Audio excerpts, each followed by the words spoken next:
Ted, I think it's episode 4. You're number 4. That's pretty good, right? A New Hope then. Yeah. Right?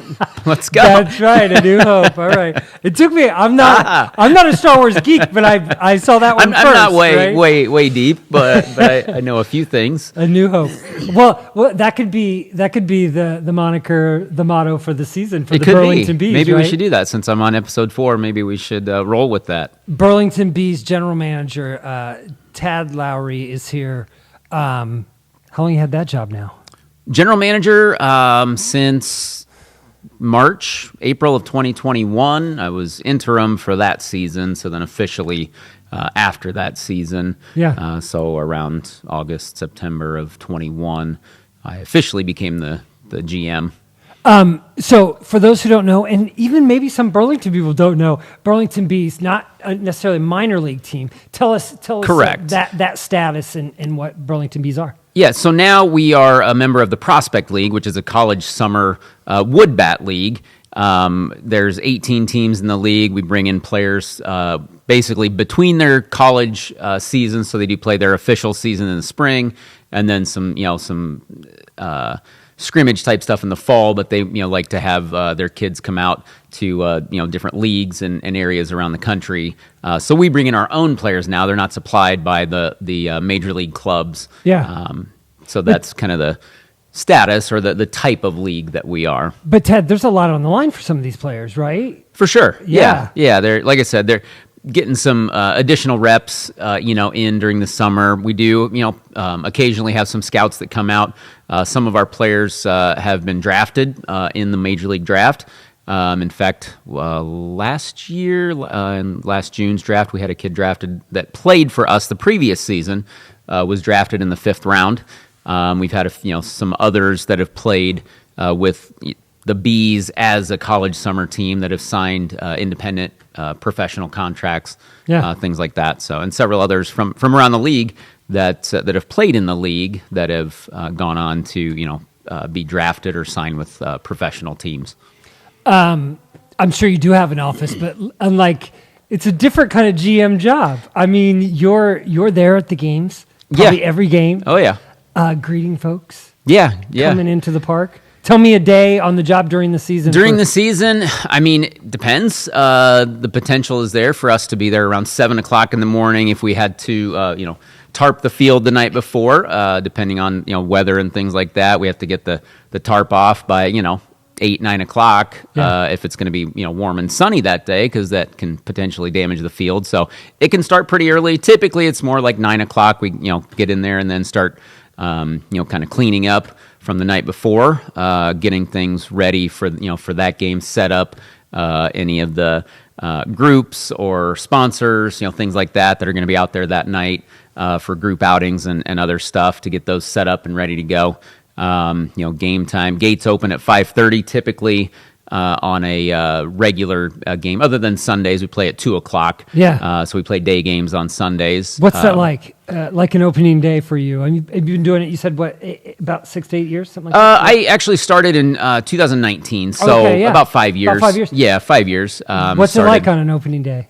Opening day, man, you just hope everything's ready to go. Yeah.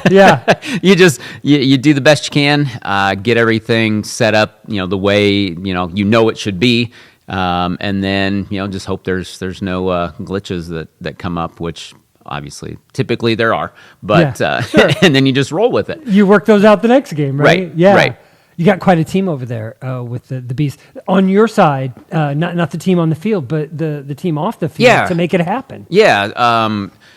So we have really 2 people in our office staff, myself and then Jill Mason, who's our assistant GM. Titles mean not much in that small of a of an organization, and then we have a grounds maintenance person takes care of the grounds, Folks the wearing a lot of field hats, and stuff. So yeah, for sure. Jill does a lot of our marketing and different things like that, and some sales and just whatever from day to day.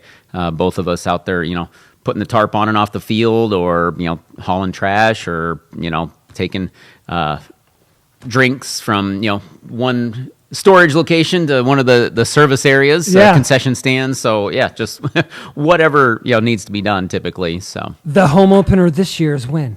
May 29th is the home opener. Okay, good. The Prospect League season officially opens May 28th, but we do have one game on the road on the 28th, and then we open at home on the 29th. I was surprised to find out the Bees tradition as the Burlington Bees goes back to 1889. I had no idea. Yeah. As far as organized baseball in Burlington, not always called the Bees. It's been several other things over the years, just depending on the affiliation. What was a really bad one? Do you remember any of them? Oh, boy.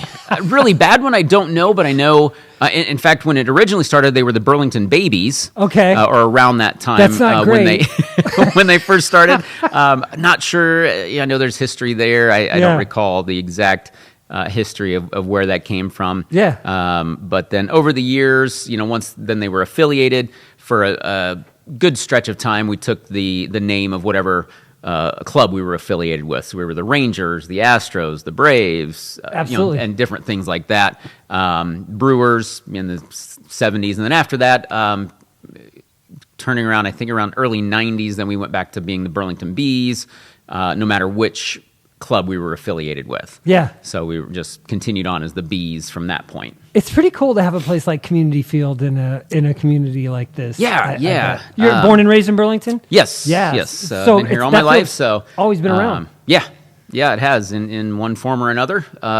There's been many upgrades and renovations done around the place, adding upgrading the facility and different areas around the ballpark. But I remember going out there, when I was a kid with my parents, and kind of roaming around that place when it was not exactly like it is today. But and then as I got older, able to go out there on my own and enjoy, opening night, in early April when we were affiliated, and you'd sit there and it was really, really cold and misty or whatever, you get some pretty. We've made the mistake. I think we've learned our lesson. Never go to Wrigley Field in April. No. I've done that. You've probably done it, yeah. I've done it in August, and it's the same thing.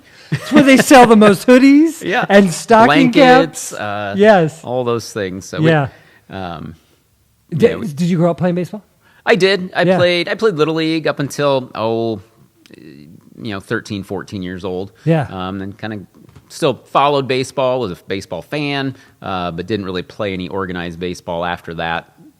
What led you up to the Burlington Bees? You said only since 2019. So 2019. I sold a business that we had owned for several years, and decided it was time to get out of that. And saw really it was a sales and operations position at the time.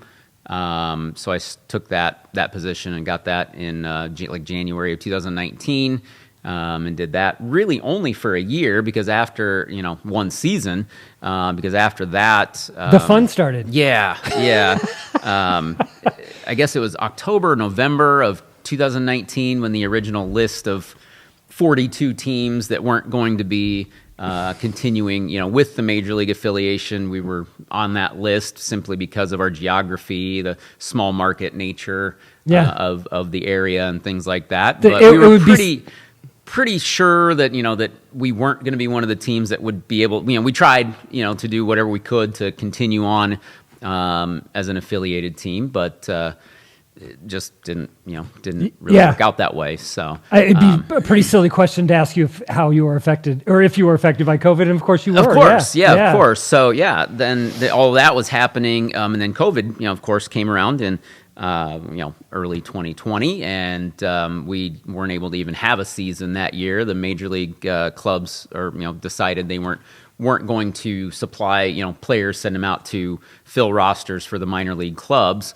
So we, unfortunately weren't even able to, even after we were officially not going to remain in the minor league system, we're not able to have that kind of last hurrah full season with affiliated baseball. Because of that being canceled, of course. So I bet coming back was pretty great, though. It was. There was some, quick turnaround in 2021.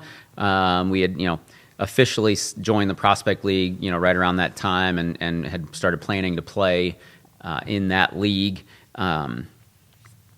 that season, and at which time then my former boss took a position elsewhere, and so they gave me the opportunity to to jump in and run the club with all of that change, in league and structure and all those things. But yeah, opening night that year, we were kind of a little hesitant to see what it would bring, especially after COVID. And all of that, just not sure what to expect, if people were going to come back out, continue to support. But it was pretty crazy how many people actually came out that night. I mean, we were the chomping ballpark at was the bit. completely full, basically. Yeah. The lines to get tickets were, I don't know if you're familiar with how our ballpark's set up, but from the ballpark ticket window all the way out to to Mount Pleasant Street, all the way through the parking lot almost for the first couple innings, really, until That's what I was thinking. Yeah, that's awesome. And so and then the concession lines were full at all the windows, all the way across the concourse for the entire game. So we were pretty, relieved, I guess, in a sense, but excited to see how that would continue, and hopeful that that it was going to kind of work out for us. How else is community field used besides baseball? We don't do much else other than baseball at this point. We're kind of looking at other opportunities we can bring in. We do some community events, Halloween, party, different things like that.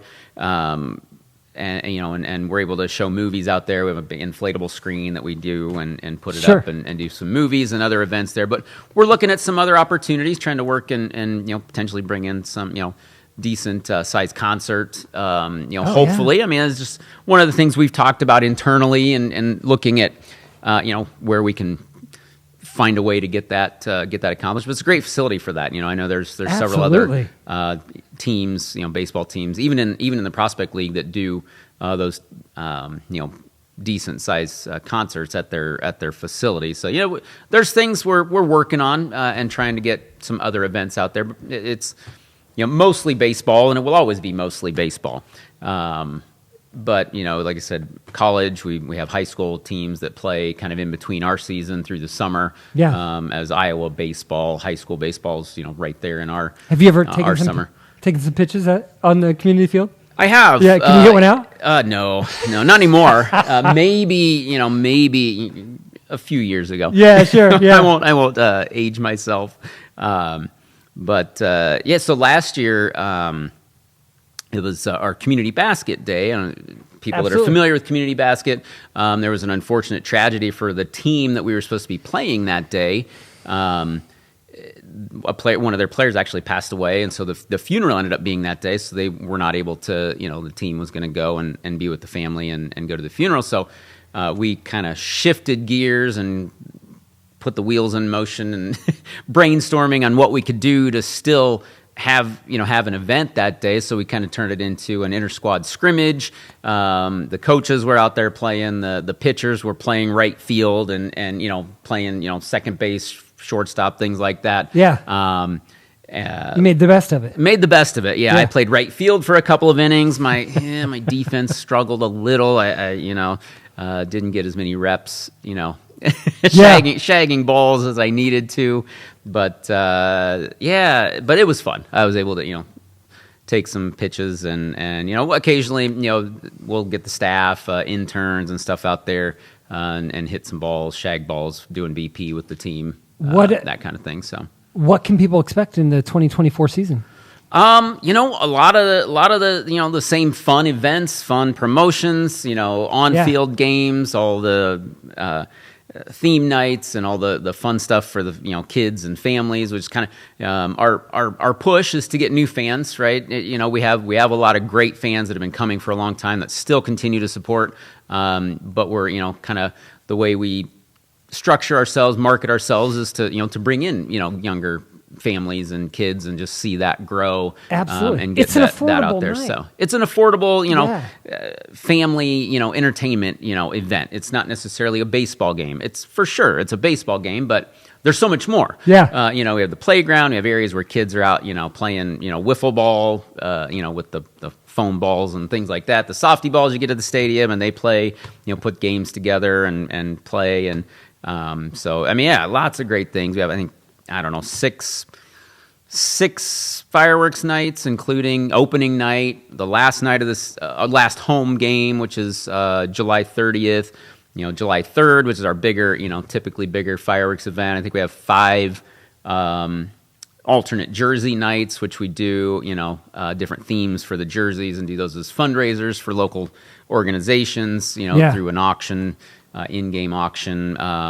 So, a lot of that kind of stuff. Some new things, which will start to roll out there. Some things that, keep an eye out for. We definitely have some pretty big things that we're going to be bringing about at the ballpark this year, which I'm not at liberty everything. To say at this point. Exactly. Just to build some excitement for that. But there's some pretty big things that we are working on. So opening day, May 28th, but home opener is May 29th with the Burlington Bees.